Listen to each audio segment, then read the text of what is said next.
The events that I'm going to tell you about were from a trip that I took about 4 years ago in the fall.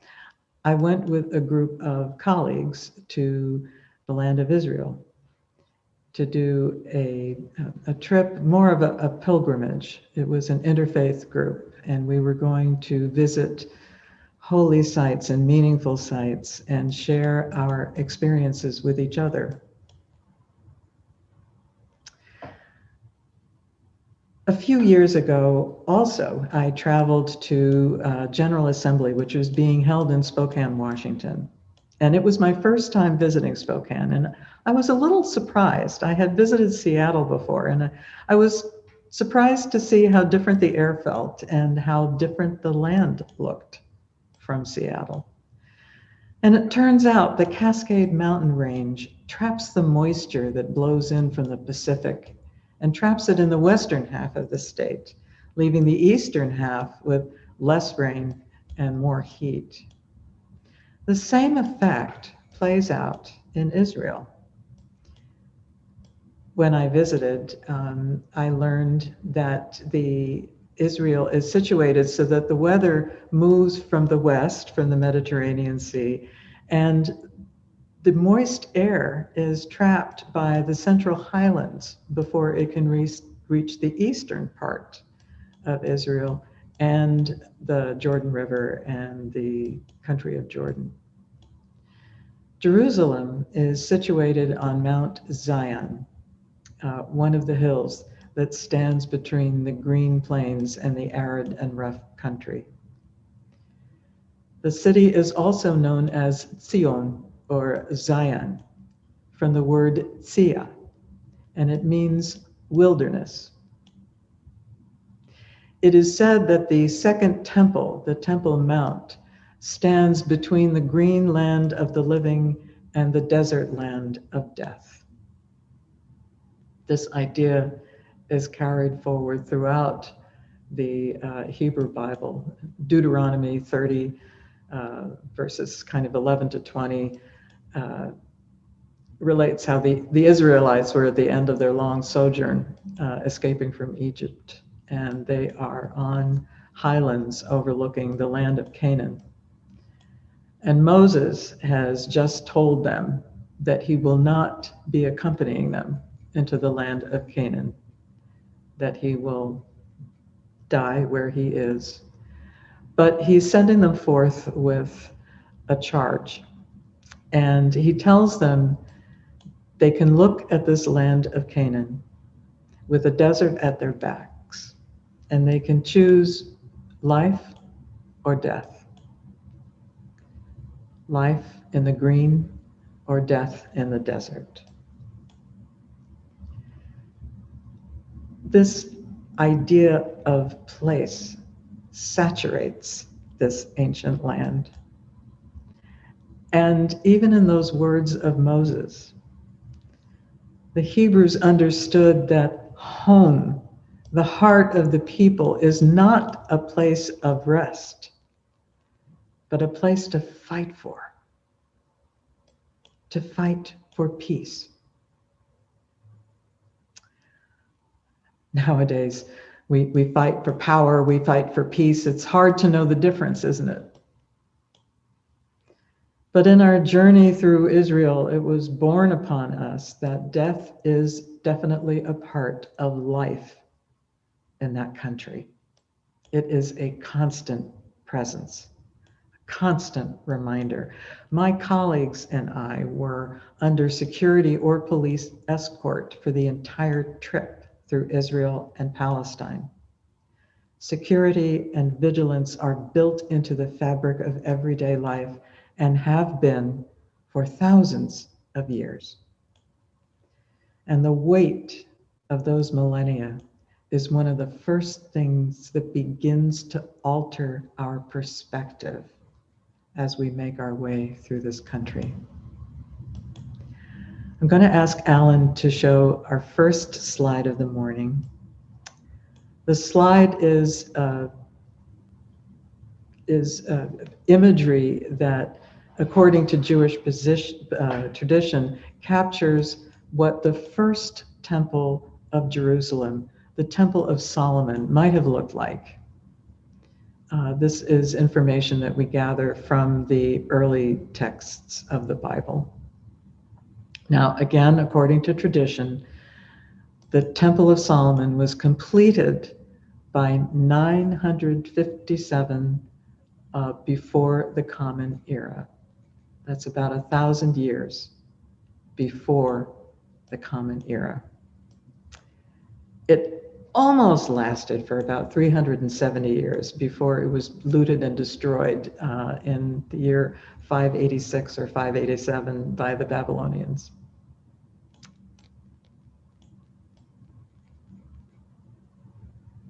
So now we're going to move on to the next slide. About 70 years after its destruction, again, Jewish biblical tradition indicates the original second temple was begun, and it was finished in the year 516 before the Common Era by folks who had returned from the diaspora, returned from being slaves for Babylon. Now, the first and original of the second temple, the first temple, was more modest than the first, the glorious one, the Temple of Solomon. And here you see a model that was created in 516, or started to be created in 516. The second temple was rebuilt by Herod in the year 20 BCE, and it was expanded to look more glorious. And this is what it would have looked like according to all the evidence that we have. When he was expanding the second temple, Herod built the Western Wall as a support structure for that major expansion. And in the year 70 of the Common Era, the Romans destroyed the second temple, destroyed a temple again, to discourage what had been an ongoing Jewish revolt. This second temple lasted for about 585 years, and primarily, really, only the Western Wall survived. That makes it over 2,000 years old. Now, Kelly mentioned for you the top of the hill where the temple once stood. That's where there's still remnants of the walls and the plazas. Is now, again, it's a holy site that's venerated by the Muslims, the Jews, and the Christians. And she also mentioned for hundreds of years in modern times, people prayed at a very small area of the wall. And she told you that after the 6-Day War in 1967, Israelis not only freed the wall, but they also excavated about 2 stories below ground level to reach the level that you see when you see the plazas. And while they were doing this, they expanded the plaza to create space for people to come as they do today. Their excavations are still ongoing, not in the plaza per se, but kind of around a corner past that big covered walkway that you see. And that's where I visited, the prayer site that I visited. It was kind of away from the plaza. And there was a platform where we could stand on and look at our feet and see the ongoing excavations. In 1967, there was a very popular song that folks wrote after the release, after the 6-Day War. It's called Ha-Kotel. And there's a couple of lines I wanted to read to you. The kotel, moss and sadness. The kotel, lead and blood. There are people with a heart of stone, and there are stones with a human heart. everything that I encountered in Israel demonstrated to me the meaning and power of place, in Jerusalem in particular. I was on a highway driving past the town of Bethlehem and all other sites that I had read about in my Bibles and in my instructions in Boston University. And it was so strange. These places out of the stories, out of the Bible, kind of collapsed the intervening centuries, the 2,000 years, and brought all of that past right into the present. Everything was connected. The land, the names, the stories, everything had meaning. From Ezekiel chapter 26, I will give you a new heart and put a new spirit in you. I will remove from you your heart of stone and give you a heart of flesh. This idea is repeated over and over again in readings, in music, and worship. I never had such a sense of place before. And it anchors you somehow. It just anchors you, roots you in a foundation, knowing that the second temple, this Wailing Wall, this Western Wall was was the temple that the Maccabees restored, the temple there, that Jesus walked there, that the terraced slopes of the hills have been holding and protecting olive trees and vineyards for thousands of years. That the ancient stone dust that was stirred up by our passage there is going to rise with the wind and be carried over the city, over the sea, over the earth forever. Everything is connected. And we are meant to take these places into our hearts. Vazu limikdash v'shachanti b'tacham v'anachnu nevarech ya me'ata v'ad olam. Lord, prepare me to be a sanctuary, pure and holy, tried and true. And with thanksgiving, I'll be a living sanctuary for you. And Alan's going to show us a slide, a closer slide of the wall. Kelly had told you that men and women have to approach the wall in separate places. And here is a view of men standing, praying before the wall. They may be saying their Amidah, the 19 blessings. And when they are done, they will put prayers on a piece of paper and tuck them into the cracks of the wall. And here on the next side is the women, the women's side. You can see more clearly here the lichen, the moss that grows in huge bunches out of the cracks in the wall. Once a year, the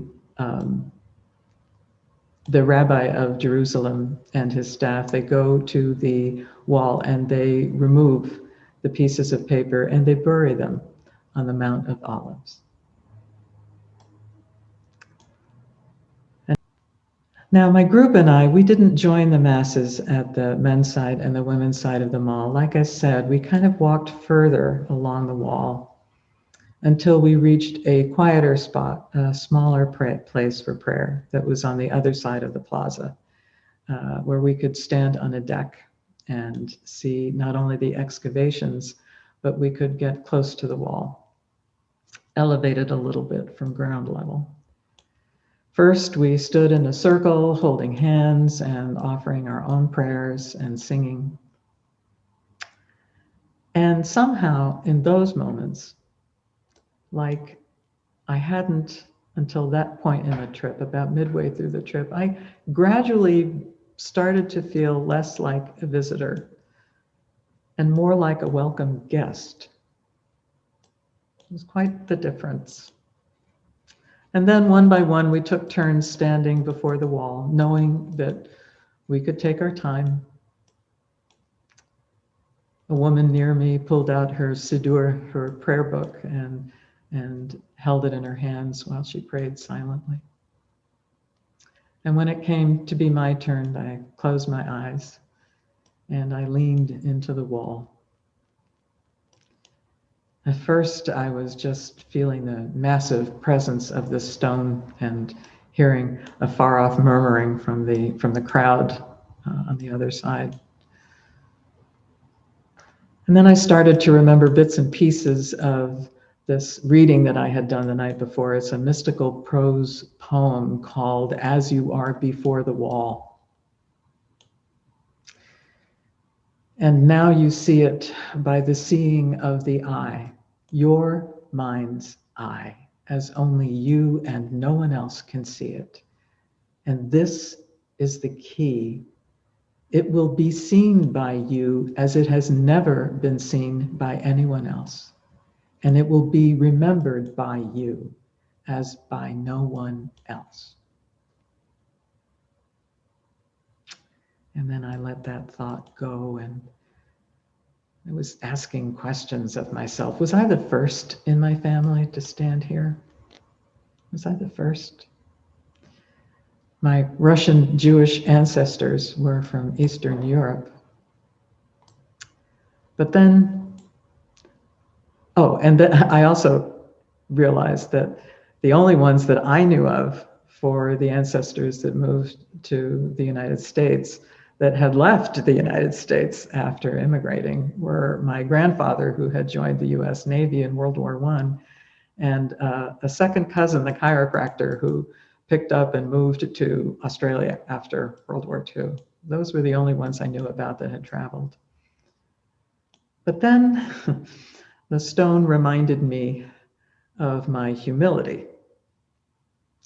It had been here for over 2,000 years, and my ancestors were Jewish, and one of them may very well have stood here.